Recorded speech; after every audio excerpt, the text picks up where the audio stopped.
So welcome this evening to your Eating for Hormone session. So this is a follow-on from our Exercising for Hormone session that we done a couple of months back. If you don't have that link and you would like that link, then I can send that out as well. Just drop me a wee email and I'll drop that out to you. So today it's about eating for hormones, and I always try to keep it as sort of concise and short as possible, but obviously there is a lot of detail as well. So I have tried to give you a kind of general overview, but obviously there is anything else that you want a wee bit more detail on, or if anything's not quite clear, just ask as we go through.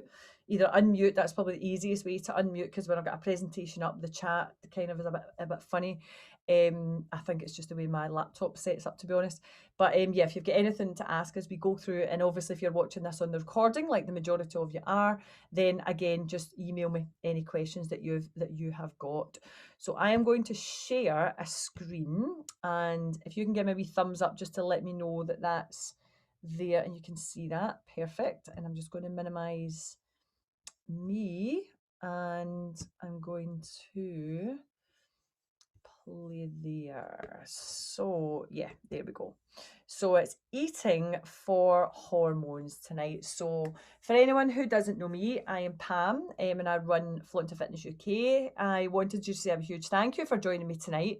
Whether you are here live or on the recording, didn't pick a very good night with the Scotland match being on tonight.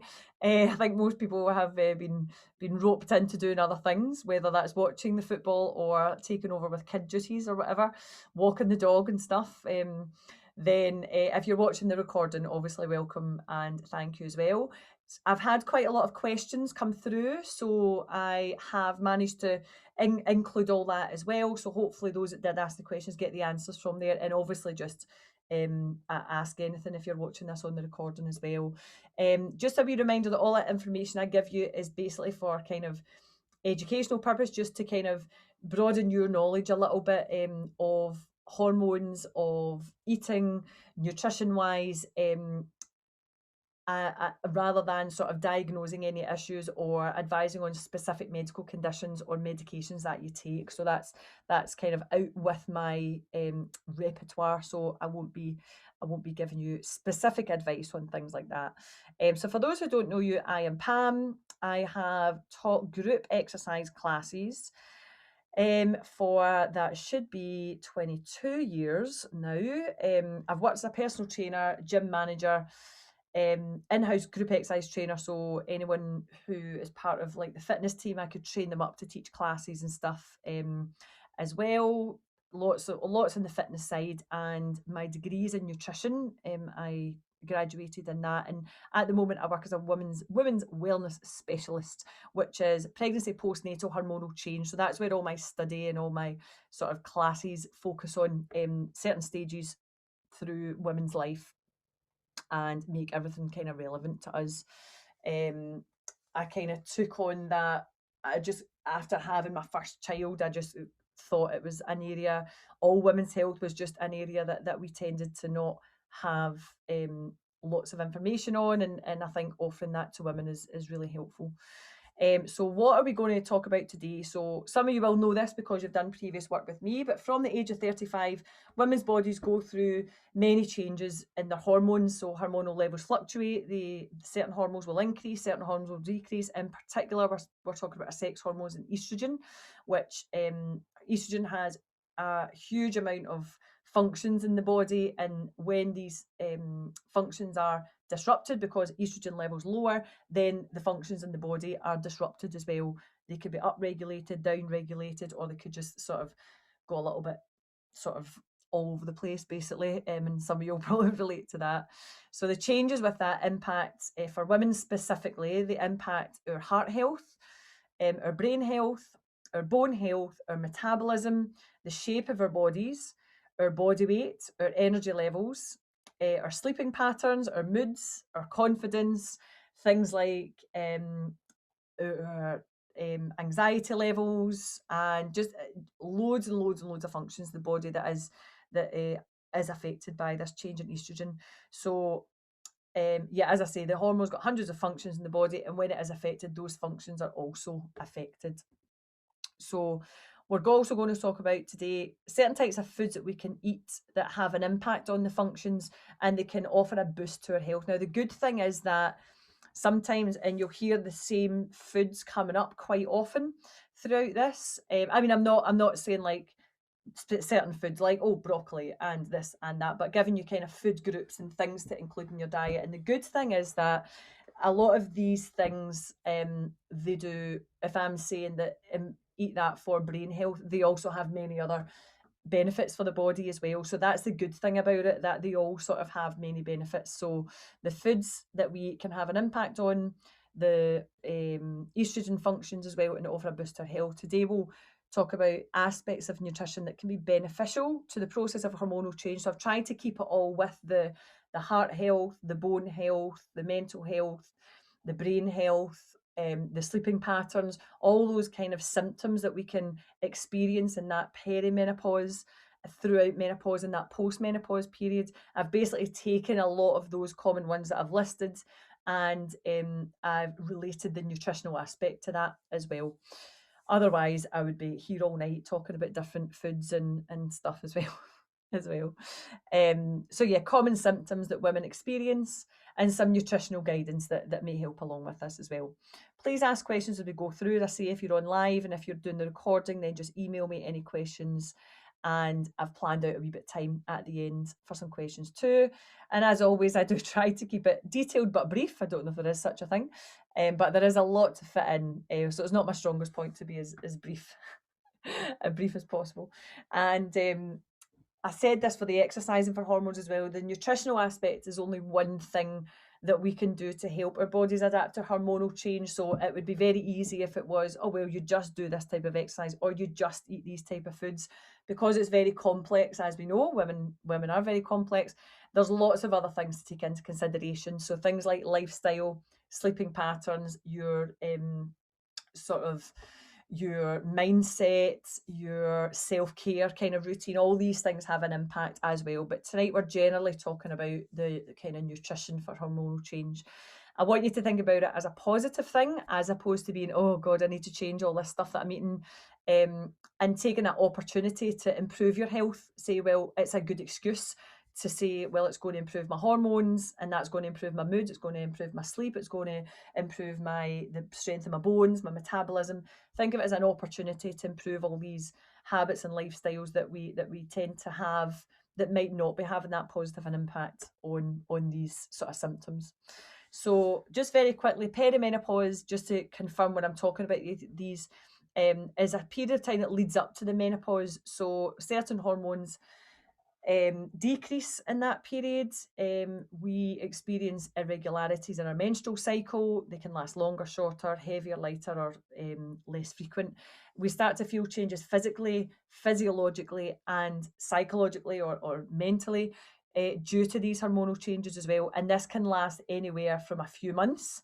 So this could hit you when you're, say, 48, and then you maybe have been through menopause by the time you're 49, or you could be starting these symptoms when you are in your mid-30s, mid to late 30s. And sometimes we don't really realise that all of a sudden we start to get these symptoms at our late 30s or early 40s, and actually it's the start of the perimenopause. We just think it's something else. But if you really think to your symptoms, it could be the start of it. And they can be very mild symptoms, and then they all kind of start to increase a little bit. And some people don't have a lot of symptoms, but other people do. The menopause is basically this one day that follows the 12 consecutive months that you've not had a period. So when people say I'm going through the menopause, it's more of a sort of, you're in that really kind of ramped up period of hormonal change, which is probably about a year. That year up to the menopause is just that day in life where you've not had a period for 12 months. We don't have reproductive function as a result of that hormonal change because our periods stop due to estrogen levels lowering, and the average age in the UK is 51, but it can occur earlier. And early menopause is under the age of 45, and premature menopause is under the age of 40 if it occurs. And yeah, the time after the menopause has occurred is post-menopause. I don't know why that says menopause there. That should say post-menopause. Let me see. Oh, just a picture. Just a picture for you. So first of all, I wanted to talk about food groups first, because quite often we have, oh, well, I cut out this food group, I get this result and stuff like that as well. But I wanted to talk through your macronutrients, which is your carbohydrates, your fats and your proteins. That's what we refer to as your macronutrients. Carbohydrates is very fashionable to sort of reduce carbs to get results. And I always say, yes, you will get results when you reduce your carb intake. But if you reduce anything in your diet, you're going to have a result in that, because your body responds to that kind of change. So any reductions in your food intake, whether that's cutting out a food group, whether that's dramatically reducing your calories, you will see results. But when you go back to then eating that food, sometimes it has that reverse effect. So you go back to putting on weight and probably even more weight as well. And that's where we kind of get this sort of yo-yo effects that we keep going back and forth all the time. They are essential to our bodies and our diets, because they're very much the first source of energy that your body will use. Your brain relies on carbohydrates to function. So when you are reducing your carbohydrate intake, then it's when you start to maybe get a bit, can't concentrate, you're kind of fuzzy brain fog or confusion and stuff as well. So that when you do cut out carbohydrates, that can very much happen, the brain function. And it provides fiber, which is, we'll speak a wee bit more about this as well, to prevent constipation. And that's one of the key things to do to improve hormonal function, hormonal balance, is basically to poo every day, to have at least one poo every day. And if you started to focus on doing that and making changes for that, then you would probably experience much more positive effects from any hormonal changes. Yeah, and fiber is vital for good gut health, which we'll talk a bit more about gut health later as well. So all your fiber foods are basically natural prebiotics. Ignore all your expensive supplements for that. Prebiotics is basically fiber. So you can get that from changing to wholemeal bread, you can get that from brown rice, you can get that from flax seeds or chia seeds and stuff as well. So no need to be spending a fortune on prebiotics. There is a full gut health session that if anyone wants more info on that, you can have that one. So it's not actually the carbohydrates that's the problem. It tends to be the type of carbohydrates that make up the majority of your diet. So do they tend to be a more kind of natural carbohydrate like your wholemeal bread or your brown rice, or do they happen to be processed like white bread, white pasta, white rice? Are they more processed? And that's where the kind of higher glycemic index, I've not gone into this too much, but some of you might know about this already. The glycemic index is how quickly carbohydrates are broken down in the bloodstream, broken down in the body, sorry, and that blood sugar increases. So if the high glycemic index, you get a rush of blood sugar and then a quick insulin spike. If it's low glycemic index or GI, keeps you fuller for longer, they tend to be higher in fiber, and you get much more sustained energy release from that as well. So we want to try to eat as much natural as possible. They should make up about 50 to 60% of your daily calorie intake. So if you're talking about your percentage of macros or your macronutrient percentage, I would say between 50 to 60, depending on activity level and stuff like that as well. For people with diabetes, there is studies that have come out. Diabetes is obviously where they have difficulty in clearing that blood sugar, and a lower carbohydrate intake may be beneficial to this, but it should be done under the guidance of a dietitian through the NHS, because most people will be on medication or whatever. So making sure that you go through that with the guidance of somebody rather than doing it on your own. There's a lot of evidence still. Diabetes is one of these areas that there's a lot of ongoing research in as well. So something that is sort of always been researched. One other thing I wanted to kind of say was, when I say it's not carbs, it's supplements, it's type, was I'm not about don't eat this, don't eat that, don't eat this. So you won't get a list of bad foods and a list of good foods or anything like that, because we do need a balance between things, finding that balance. And any of the girls who have done my programs before will know that I recommend still being able to have, going out to your local cafe and having pancakes like I done today. That's part of just living, and that's part of life. You should be able to do things like that and not feel the guilt from doing it. Protein is essential to build and repair cells in the body. So our cells are always replenishing themselves, and if we don't have enough protein in the diet, then quite often that process can be slowed down. They are involved in metabolic reactions, so for your metabolism to function well, we need to include protein for that. And it also keeps you fuller for longer, so including protein in your diet gives you that sustained energy balance, basically, so you're not hungry an hour after you eat or whatever. It's a provision of energy as well, and the recommended amount, I think I didn't put the recommended for carbs in. Recommended amount is up to about 1 kilogram of body weight, and that would just depend again on like your activity level and stuff. If you're doing your macros, I would say between 20 to 30% of your macronutrients should come from protein as well. Again, depending on your exercise, what type of exercise you're doing, that's quite an individual thing. You can get adequate protein while you're vegetarian, pescatarian, or vegan. Quite often people say it's difficult to get protein, but there's lots of kind of veggie and vegan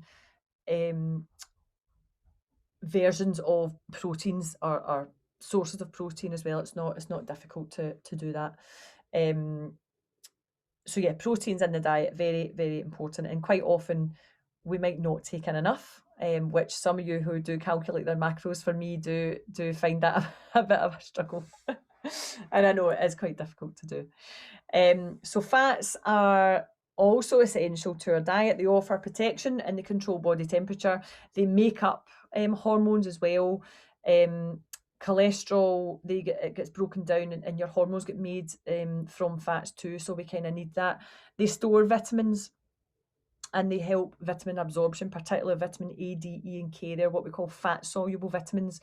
So if you are needing to increase your vitamin A intake for whatever reasons, then including that with a little bit of butter, like say carrots, very good source of vitamin A because they're orange. Orange veggies and fruits tend to be good in vitamin A. Then you would include that a wee bit of maybe butter on them, just so that you help the absorption of it in your with your meal as well. So any excuse to increase the fats, but obviously fats can creep into the diet very, very easily. And again, anyone who does calculate their calories and their macros will notice this. You'll say, I just had that, and that's like, my goodness, I'm my daily fat intake just in my breakfast, and you think you're being healthy because you've included coconut and seeds and yogurt and stuff like that, but all that, it does kind of add up. So we want to just be mindful of that as well, that we do need it, but we also don't want to be taking it in too much. We want to keep it low, saturated fat intake, due to the effect it has on our heart health and our cholesterol and our blood pressure as we age, because all these things are affected just as a result of estrogen changes, because it changes the increases the cholesterol level and can increase blood pressure as well as we age. So if anyone's got any questions about your proteins, your carbs, or your fats, please ask away. I just realised I didn't put in my little breaks. I normally put in a wee break saying, any questions before we move on? But I've forgotten to do that. So one of the main things that I come across with women as they when they embark on one of my programs or they're inquiring about things is energy levels. Women just tend to be quite low in energy, I think, because we're always doing so many things. And there's certain ways that we can increase that. So again, with a reduction in estrogen, maybe with other things, maybe it's stress hormones that are increasing through that hormonal change. Maybe it is the constipation, maybe there's lack of sleep. All of these things can contribute to low energy levels, and it's very common for women just basically not to eat enough. And the majority of time when I work out how many calories women should eat per day, they do have an extra 400, 500, 600 calories to take, and they're like, oh my goodness, I didn't realise I'm definitely not taking in that amount. Or they look at what they've been eating and think, oh God, that's a normal day for me. I should be eating about 400 more than that. And that's a lot of calories to lose. So quite often it can be that we're just not eating enough to energize our bodies in what we do throughout the day. It's very common to feel the need to eat less or cut down. And this is quite a older fashioned way of thinking, when in fact we probably need to eat more of certain foods and eat a good balance of foods. So when we think, oh well, we'll just cut that out or eat less of that, sometimes if you think about what you should be eating rather than what you shouldn't be eating, if we put in more effort to thinking about all the good foods, all the foods that we're going to talk about tonight, if we focus a wee bit more on the positive aspects of them rather than the, oh, I need to cut that out because I need to lose weight, or oh, I can't have that because I've already had this, or I really need to cut down because I'm going on holiday. That's very negative, and that's a lot to do with the kind of mindset. So if we try to spin that around and think, well, do you know, I am going to eat that salad because I'm getting iron, I'm getting vitamin C, I'm getting magnesium, and all these things are very good for my hormone balance, for my thyroid function, my sleeping pattern. So I'm definitely going to eat a wee bit more of that. So thinking about why you are eating those healthy foods rather than why you shouldn't be eating unhealthy or bad foods as such. I don't label food, so you know that. All of the food groups are required by our bodies, the carbohydrate, fats and proteins. So cutting out any of those is always going to have a kind of negative effect eventually on the body. Maybe not, it could take months for that to happen, but we do want to have a diverse diet, which just means you're eating lots of different foods. Try and vary what you're eating as much as you can, because that gives you lots of vitamins and minerals. And these vitamins and minerals are very important to support your glandular function. So the glandulars, or the glands, sorry, are where the hormones are produced. So if you're giving them very good support and function, which is basically vitamins and minerals from all your fruits and your vegetables and stuff, then they're going to work better. If you're supporting the function, we'll talk specifically about thyroid coming up as well. If you're supporting these glands, then they're going to basically say thanks, and they're going to provide better hormone production and regulation as well. So always thinking about doing that. Vitamin D with the diverse diet, that's quite specific towards, for the energy level, is for thyroid, because thyroid is in control of your energy production, or your metabolism. So, but I'll talk about that in a wee bit. So vitamin D for energy levels is very important, because it has a major function in the metabolism. We are recommended to take vitamin D supplements. So if you are not taking vitamin D supplements, please take them at least through the winter, from sort of clocks changing October to March. I just find it easier to take them all year round so that I don't forget. But I mean, I probably take them 4 or 5 days out of 7. Sometimes I forget. But if you don't take vitamin D supplements, please take them. They are quite cheap, or just get out for 20 minutes of sunshine per day. That could be 4 or 5 minute breaks, or 2 10 minutes, but trying to get out, because that's one of the best sources of vitamin D. Hydration is one of the most important aspects of nutrition that can have a dramatic effect on bodily functions. If you ever do anything with me, water's always the first thing. I think girls are like, yeah, she always talks about water. Being hydrated is so important. If you're low in energy, eating enough food, being hydrated, vitamin D, eating lots of different foods, making sure you're eating carbohydrates, fats and proteins. These are very, very important to your energy levels. So sometimes it's unbelievable how many symptoms you could improve by just hydrating your body, by just hydrating. And if you do sweat, or you've got sort of flushes and stuff like that as well, your hydration levels could be quite low. So trying to make sure you are including water throughout your day as well, about 2 litres of water. So, and yeah, as energy levels will reduce as a result of changing in your thyroid function. It could be lack of sleep, it could be up through the night, whether that's with children, whether that's with hot flushes, whether that's getting up to pee, that disturbs your sleep. So again, you'll be tired because of that. Just energy levels, if you stress, if you're constantly on the go all the time, then that voids out your energy. So trying to make sure that you are doing all these bits here to try to keep as much energy as you can, because I don't know very many women who are bursting with energy. I mean, I'm giving you all this advice, and I'm not exactly bursting with energy all the time, but I do most of it. I know, I just blame my kids. It's my kids that cause the problem. So brain health is the next thing I wanted to talk about, because it is quite important, particularly for women. Women are much more susceptible to dementia type disease, Alzheimer's and stuff, than men. And lots of studies in this at the moment, because it is very apparent, and there's much more study in to see whether it is to do with estrogen. Estrogen has brain function and stuff as well. So it's just it's like, so why are women much more affected by this? It's probably because of all these hormonal changes. So what can we do to help boost our brain health with regards to nutrition? So omega-3s, first of all, which you find in kind of oily fish and stuff. I do have a list of foods, I'm sure, but it must be later on that I've put that on. Very good for brain function and reduce inflammation in the body. So if there is any inflammation, then that can have a knock-on effect to the rest of the body, and it can again slow the body down. It can kind of develop into more serious diseases and stuff as well. So we want to be including omega-3s if it's not through food, then through supplements. Now, during particular, you're looking for a non-fishy sort of omega-3s. I don't know if you've had any luck with that yet. I certainly haven't.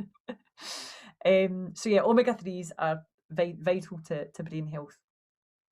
And chia seeds, walnuts, and milled flax seeds, but freshly milled flax seeds, are very good veggie or vegan options as well.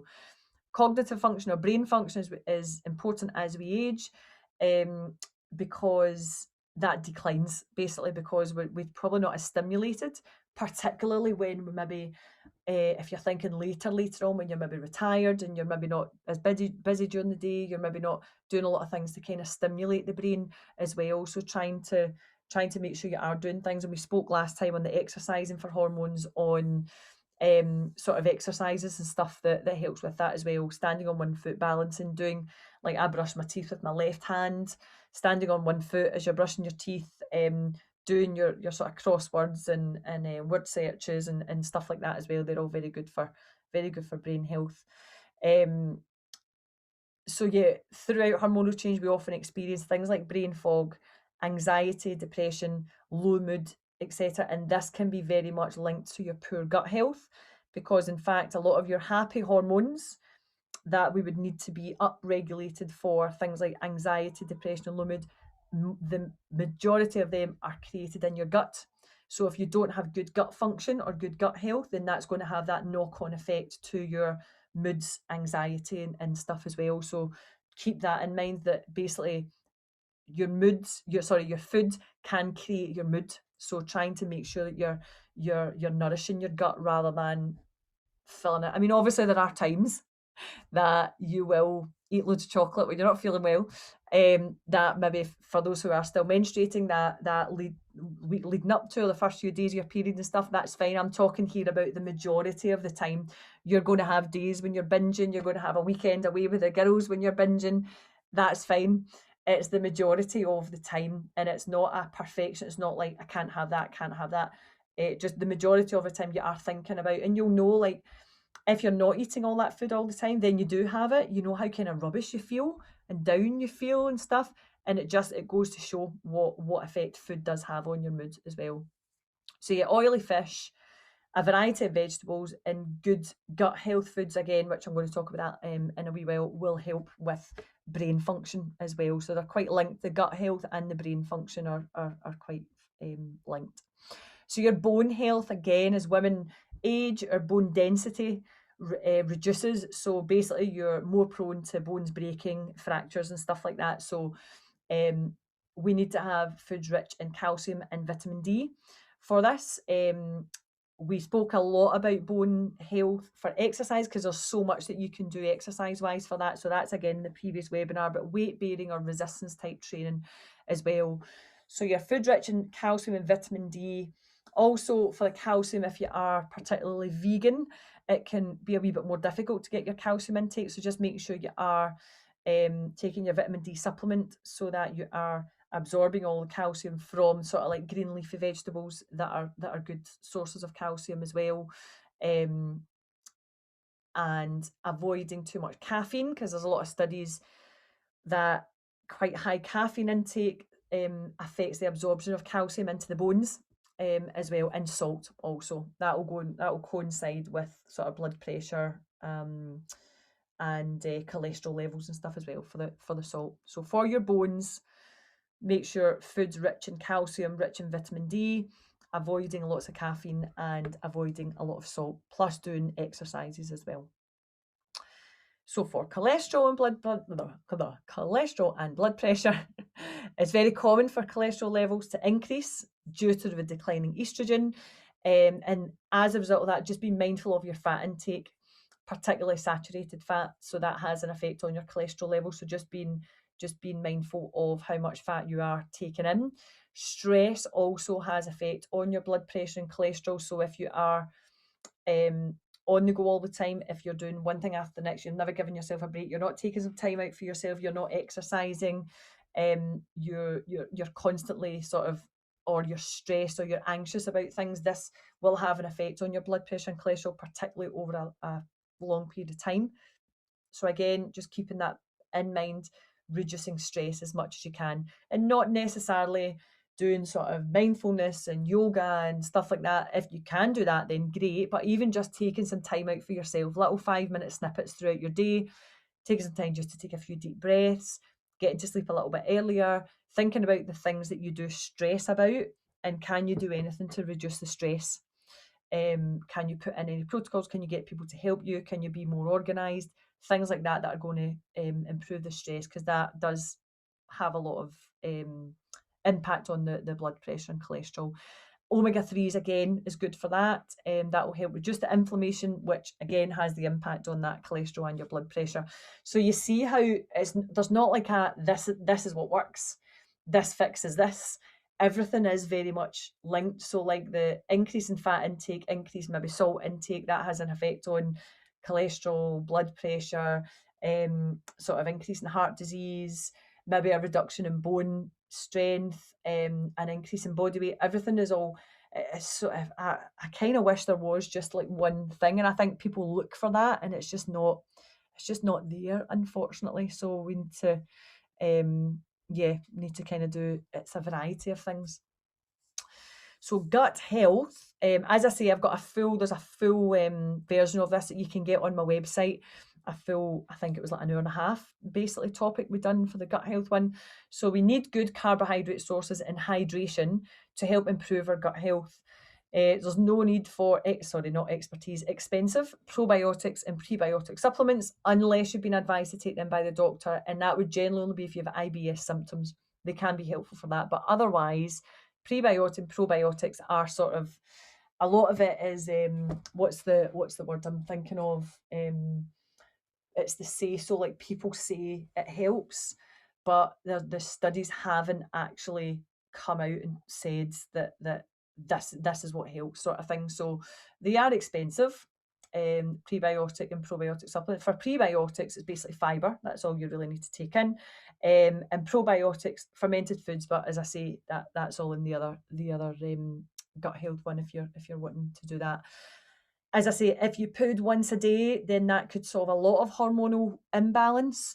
If you are higher on certain hormones or lower on other hormones, that can really help, because all the hormones that we use up per day, so say your estrogen has done the 300 jobs or whatever it's going to do, it gets packaged up and it gets stored in the bowel to be excreted. So it doesn't get excreted that day because you've not got good motility or you're not hydrated or whatever. So what happens is it then gets reabsorbed back into the body, and then it starts to do functions that it probably shouldn't do because it's not recognised. It's not the actual estrogen, it's repackaged estrogen. And that can help slow down metabolism. It can give you just different symptoms, have an impact on hot flushes and stuff like that as well. So thinking about doing a poo a day can help your hormones out. I need to think up a wee rhyme for that. Sure some of you can help me with that. So it does have a dramatic effect. So if you're not, I would say that would be number one, would be trying to improve that function. If you've not got good function there once a day, then I would definitely try that with increasing fibre intake gradually, increasing water intake, maybe even doing massage and stuff as well, and movement, taking a walk after you've exercised, after you've eaten, just getting the body moving a wee bit out for a 10-15 minute walk after, because movement helps with that as well. So the gut and the brain are directly linked through the gut-brain axis, is called, in the body. And what you eat, which I said before, what you eat will affect your serotonin levels, which is your kind of your happy hormone in your gut. So most of this is produced in there, and what you eat will directly affect how you feel. And you'll say, I'll feel, oh, that chocolate, it tastes so good when you're eating it, but then as soon as you eat it, you'll maybe start to feel bad and feel guilty. That can also have a lot to do with your mindset on how, if you think, oh, I shouldn't be eating chocolate, well, why not? It tastes good, so why wouldn't you want to eat it? but it's having that, do you eat 3 chocolate bars or do you just have that one? And do you eat it at a time that you're going to really enjoy it, or are you just grabbing it because there's nothing else there and you think you're hungry? There's a whole sort of scenario behind that, why you are eating that chocolate, and it's fine to eat the chocolate, just blooming eat the chocolate, but think about why you are eating it. Is it habit? Is it because you're bored? Is it because you're emotional? Things like that. And it might, as I say, it might be for 2 or 3 days of the month that you just binge on these things. That's 2 or 3 days out of what, 30, 31 days. It's not, if you think about, if you're good, if you're kind of organized and doing well for the most of the days of the month, then say 20 days of the month, then that's like 2/3 of the month. Those 10 days, just do what you want. But just remember how it makes you feel.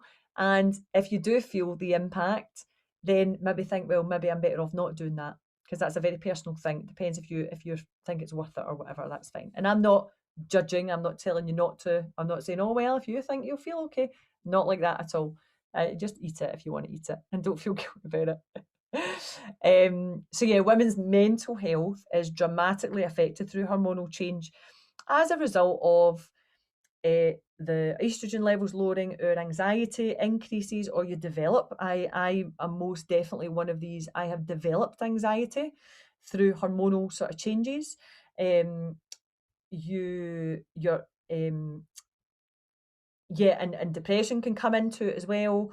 Your mood swings, and that has a huge effect. So food can, and that sometimes maybe just changes in your food. What can you take that's going to change that, how you're feeling, basically. So mental health is, a lot of it can also be to do with sort of the, oh my goodness, my body's changing, I'm not going to have any more children, or like all these kind of scenarios that go around you. You feel that you need to stay young. And I can't remember who it was, I seen it somewhere, and somebody said, oh, like people say, oh, he looks good for his age.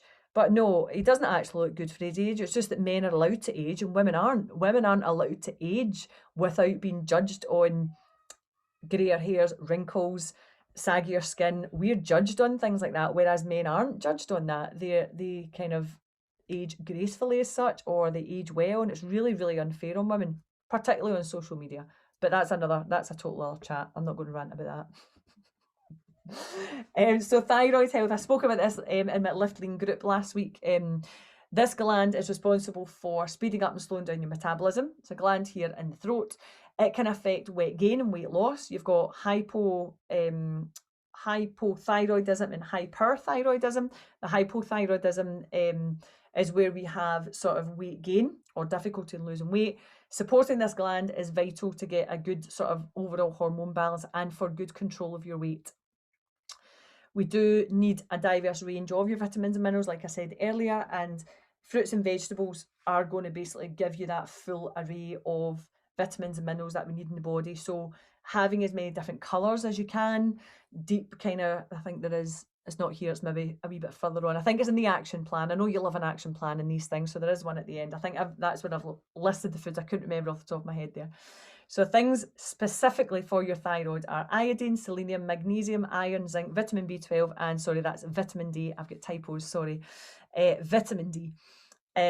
Not necessarily for supplementing with all these. I would say, as I've said, the vitamin D. If you are vegetarian or vegan, I would definitely say vitamin B12 and possibly zinc as well, depending on your sort of intake, because quite a lot of these are more common in animal-based products. Particularly if you are vegan, you probably do need to take quite a range of supplements to help with that as well. So these are things that we find in fruits, in vegetables, in nuts, and in seeds.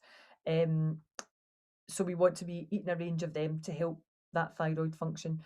Exercise helps to stimulate the thyroid, as in to increase the metabolic rate.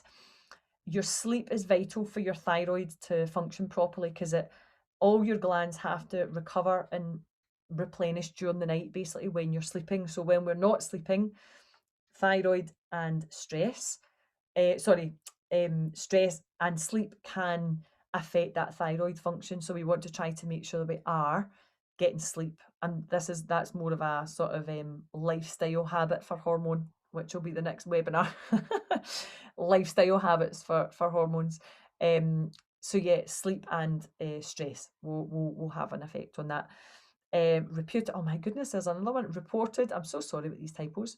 Normally I get Andy to read over all this for me, but I've not got him to do that for me this time. It has been reported that avoiding gluten can have a positive effect on the thyroid function. So lots of people report that, and there has been studies to show that good thyroid function, you could remove gluten from your diet. It's not something that we need in the diet, and it could have an effect on your thyroid function. So has anyone got anything that you want to ask before we talk about the master plan? So we spoke about your carbs, your proteins, your fats. We've spoke about energy levels, brain health, bone health, cholesterol and blood pressure, gut health and thyroid health, because these are all things that are affected by hormonal change. And these are kind of the most popular things that people report. So if there's anything else you want me to add in that maybe I've not covered, then let me know before I move on. And we love we love an action plan. Let me I'm just checking in case there's any. No, there's nothing there. That's fine. Just checking in case there was any. Any questions come up. So here we go. Here it is. Action plan. Get this printed and put it on your fridge, or get it in your notebook, or wherever you keep all your things. So first thing, make sure you're eating enough calories. You need to make sure you're eating enough calories. Eating an array of vegetables and fruits, particularly green leafy vegetables, which is good for iron, calcium, magnesium, vitamin C, and intense, yes, iron, I did say that, and intense coloured fruits like plums, berries, sort of like aubergine, all the kind of deep colours. They're very good for antioxidants and stuff as well. Ensure you are taking your vitamin D supplements. Go and get them now if you're not. Hydration, it really can solve a lot of issues. If you are choosing plant-based milks, I'm going to talk a wee bit more about plant-based as well as we go through this. This the buzz. It's all over the place at the moment. Plant-based doesn't necessarily have to be fully plants and no meats or that. You can still have a plant-based and you include meat in that as well. So if you are choosing plant-based milks like oat milk, coconut almond, like I said, try to get versions that are fortified with for better calcium content, and then you've still got that, because obviously dairy products, as in cow dairy, they are high in calcium for us. Focus on whole grain foods to improve your gut health, your energy levels, and your digestion overall. And these are all things that some of you might be able to say, oh, yep, doing that, including a portion of nuts and seeds. Oh my goodness, one portion, not protein. One portion of this is Andy.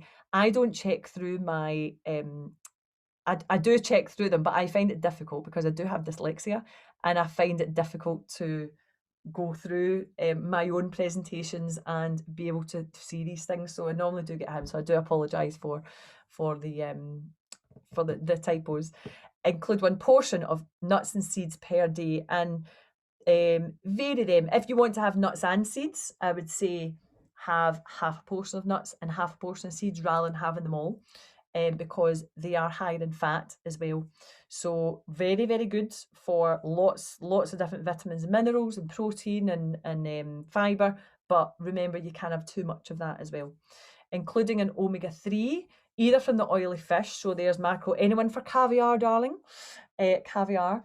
Salmon, sardines, cod liver oil, not cod liver oil. Oh my goodness. Milled flaxseed, so they have to be freshly milled for you to get that omega-3, so a little mortar and pestle to do that. Chia seeds are good. Walnuts, just think about walnuts are shaped like a brain. They're good for the brain, and soya beans as well are helpful for that. Avoid the scales. This isn't actually anything to do with food, but it's a habit. that people have. Avoid the scales. Go by the waist to hip ratio as a guide for your health. So what you can do, I did have a measuring tape because I was doing measuring with the girls the other day and I thought I brought it up with me. Measure your waist circumference, which is the narrowest part. Measure your hip circumference, which is the widest part, or measure to just make sure you're measuring the same areas each time, and then divide your waist circumference by your hip, and you aim for a result of less than 0.85. When it is higher than 0.85, then that's going to have more effect on your heart health, increased risk of sort of strokes, heart attacks, diabetes and stuff as well. So use your waist to hip ratio as opposed to the scales. That could be a whole session on its own why you have to avoid the scales, so I'm not going to rant about that either. But yeah, try to avoid that mentality of stepping on the scales all the time. Every so often is fine, but it doesn't dictate anything about you as a person, and it doesn't really show your progress either. You're much better going by your waist to hip ratio for that. Work on your sleep routine, because you need to allow your body to restore and rebalance. And if it is because you're up through the night peeing or flushes, or with kids, maybe choosing some nights that you just bite the bullet and say, I'm going to go to bed earlier, I'm going to get an earlier night, and maybe getting that extra hour can help make up for all those nights that you don't. So trying to get a good sleep routine, that you are in a routine of that 30 to 60 minutes before bed, you're doing certain things, you're calming the body down, you're getting into that parasympathetic nervous system, because that's going to reduce the stress hormones, that's going to let all your glands rebalance and your hormone function to improve for the next day as well. So trying to do that is really good. As I say, if you are vegetarian or vegan, vitamin D, vitamin Z supplements are advisable.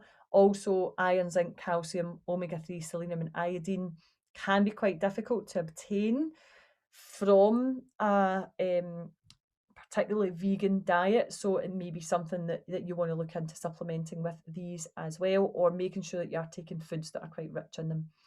If you are planning on becoming vegetarian, pescatarian or vegan, do it gradually, rather than saying, right, come Monday, because it always starts on a Monday, come Monday, that's it, I'm not eating meat anymore, I'm not having dairy, I'm cutting out the eggs, I'm doing, because your digestive system will respond to that, and it's a bit of a shock to the body. So just saying, right, well, do you know this, I'm going to cut out maybe red meat this week, and then poultry the next week, or your processed meats like your hams and bacon and stuff like that, and then gradually do it maybe over the period of a month, so that your digestive system and your body can get used to it. Because as soon as you go to start eat, you're going to have to eat so much more sort of beans, lentils, chickpeas and all that, and your flipping digestive system is going to be off on one. It's going to be like, what on earth is going on here? So doing it gradually. I'm being polite, I'm not telling you exactly what's going to happen, but I can imagine. Once a day at least anyway. So you want to try to do that gradually if you are focusing on that. A good plant-based, I'll talk about this in a wee second as well, plant-based protein, beans, chickpeas, lentils, soya products, nuts, seeds, tofu, nut butters, hemp and pea. If you're going for protein powders, which is a really good way to increase your protein content, I would go for hemp or pea protein, because they tend to be the most natural kind of sources, and they're not messed around with the way that whey protein, as in dairy protein, is. So trying to stay away from them if you can, and choose the hemp or pea protein powders. Eating a variety of vegetables can cover the majority of these vitamins and minerals. So again, that array of the vitamins and minerals will really help. So the plant-based thing is all about just trying to increase the number of plant-based products, which just basically is non-meat products. Plant-based is the buzzword at the moment. Eating more products that aren't meat, and that could be, these aren't just vegetables. People think, oh, it's just vegetables, but no, it's like your non-animal source milks, like your oat milk and stuff like that as well. Like if you choose to eat oats, that's a plant-based food. If you are eating obviously your vegetables and your fruit, they're plant-based. If you're eating lentils, that's plant-based because it's not an animal. So the plant-based thing is just about non-animal products. It's not just vegetables and fruits. So all those products that you have that don't come from animals, try to increase them as much as you can, and just think, well, how many of them do I eat per day? there's a thing going around about trying to eat more than, I think it's 30 per week. So have a wee note down and say, well, how many plant-based products do you eat? Note it down over a week and say, do you eat over 30 of them? Do you not? Or well, what could you maybe change to increase it? And then it's just you're kind of adding more plant products. So one of the things that I do, for example, some of the girls don't know this, when I make things like a bolognese or a chili, I basically now take half the amount of meat and I just buy much better meat from the butcher, organic meat, and then I add lentils to it as well, so it kind of it pads out more. And there's another plant-based product in my diet, because I would add in my onions, my probably onions, peppers, celery, carrots, or whatever. And then if I add the lentils, that's just another plant-based product. So I can write that in and tick that off to say, oh, there's another plant-based product that I've added in. It's not necessarily about cutting out all your animal products. You're just trying to, because it definitely does have an impact. The more meat products you eat, because the sometimes they're not organic as well. So try to think about the amount of plant-based products that you do eat, and just adding one onto your plate each time you eat. That's like 3 a day. That could be 3 extra a day that you're having. So trying to increase that gradually as much as you can as well. I think a lot of people get confused with the plant-based thing and just think, oh, that's got to be vegetarian or vegan. But you could be, there's like a, what is it, flexitarian? Is that what a lot of people call it? That you're not kind of, you don't have to be defined as a vegetarian, a pescatarian, a vegan, a meat eater. You don't have to be defined by that, because it doesn't define you really as a person. It's just if you think about what you're eating for health, and definitely having more plant-based things to help with all of these things that I've spoke about, the heart health, the bone health, the brain health. It's all tends to be all vegetables and plant-based products that come up. So if we try to eat a bit more of them, then it can have that knock-on effect to our health as well. Hopefully that explains that a wee bit more for you. Has anyone got any questions that you want to ask? A wee quick one, Pam. Yeah, of course. So I have my 4 Brazil nuts in the morning, but then if I take my walnuts for my omega-3, then I'm having 2 nuts per day. So I would change that to 2 of each. I would have a wee half of each, yeah. I did actually think about you when I've said that before. I thought I need to say to June about that, because I know you're on it with your Brazil nuts. Because your Brazil, 3 or 4 Brazil nuts basically cover your selenium intake for your thyroid function, so they're really good to have. But also when you take the walnuts, you'll get some selenium in there as well. So it's not like walnuts have this and they don't have that. They'll have basically everything in them, but just a different percentage. But yeah, that could kind of top up what you're not getting out of the Brazil nuts as well. And then if you are eating vegetables and stuff, you'll probably get the selenium through that too. Okay. Yeah. Anything else so far? Everyone feeling good? Again, a lot. I'm probably talking about 500 miles an hour. Let me see. So, yeah, thank you so much for joining me this evening. Questions, as always, just drop me a wee message if you've got anything you want to ask. I have got my Better Body Balance coming up soon. I'm just waiting on all the info to go onto the website over the next couple of days, probably by the weekend. So, because I just need to check over a few dates of things. Basically, it's a 12-week program that covers a lot of aspects of hormonal change. So depending on, there's 2 different ways you can do it. So you could join the 12-week program, and that includes you do a food diary, and I'll analyze it for you. Calorie requirement, I'll assess all that, and we'll make that up for you, and then you get a support group as well. Or and then you get obviously a education session kind of weekly, plus 3 exercise sessions per week. And that'll be a combination of sort of the live sessions that are on per week and recorded sessions. So you can do that as a 12-week program, or you can book into individual sessions that are more of interest to you. So if you think, I know I've done Pam's program, so I know a wee bit about that already, whereas I'd like to do a wee bit more about this, then you can just do that individual session. So these are all the things we're going to be covering. Nutrition basics. When I say basics, it'll go into a wee bit more depth, to be honest. And that'll give you basically how much you should be eating of each. So I will actually work out for you you will need X amount of grams of carbohydrates for your calorie needs kind of thing. So it'll be quite in-depth for you. 1 week we'll talk about that. Then we're going to talk about what effect your habits have on your hormones, what your mindset has on your hormones, exercise and hormones. Again, and then we'll come up with a plan for you on what exercises are going to work for you, or exercise sessions. Self-care in your hormones, stress in your hormones, and then gut health, midsection weight gain and insulin. Just general women's health and hormones like the heart health and all that type of thing. Energy levels and your thyroid health, how to find that balance between everything, like having the chocolate and not feeling bad about eating it, and then, do you know what I mean, like finding that kind of balance, and a pelvic floor session as well. So that's basically the 12 things we're going to cover. Quite a lot of it you have covered with me before, but it'll be quite specific to you as a person. And I'll say, so when we're talking about self-care, I'll say, right, so tell me what you do for self-care each day.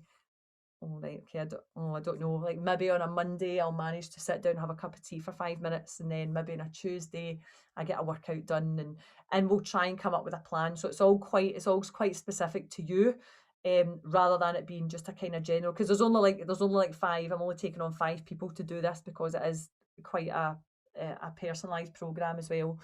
The dates that I'm looking to run the live sessions, just because I know some of you are very eager about this and want to know these things.